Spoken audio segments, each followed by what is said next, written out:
শুভ সকাল, 6:30টার মতো বাজে। ছেলে এখনও ঘুমাচ্ছে। ওর স্কুল রবিবারে 7:30টা থেকে শুরু হয়। আর এদিকে মা ভোগের রান্না শেষ করে ফেললো প্রায়। আমি উঠে বাল্যভোগটা দিয়ে নিলাম, কারণ হলো আজকে শ্রী শ্রী লোকনাথ বাবার তিরোধাম অনুষ্ঠান। সে উপলক্ষে একটু করে ভোগের আয়োজন করা হয়েছে। বাল্যভোগটা দিলাম আমি, আর পরে অন্ন দিয়ে ভোগ দেওয়া হবে দুপুরেরটা।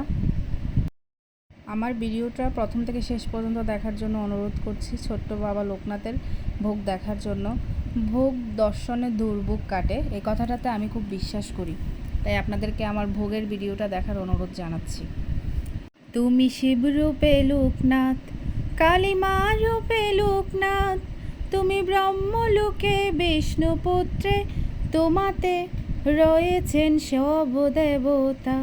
তুমি শিবরূপে লোকনাথ, কালীমা রূপে লোকনাথ।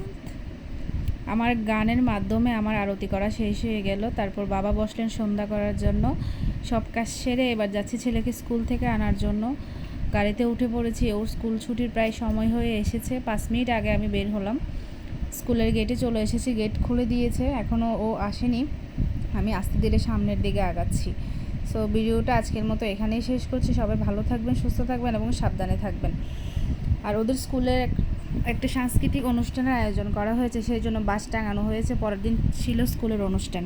সো আমি শেষ দিকে বাবা লোকনাথের কয়েকটা ছবি দিয়ে ভিডিওটা এখানেই সমাপ্ত করছি। আমার ছোট্ট ভিডিওটা দেখার জন্য অনেক অনেক অনেক বেশি ধন্যবাদ। আর অবশ্যই জয় বাবা লোকনাথ বলে সবাই কমেন্ট করে যাবেন। সো সবাই ভালো থাকেন, সুস্থ থাকেন। Thanks for watching. Tata, good bye.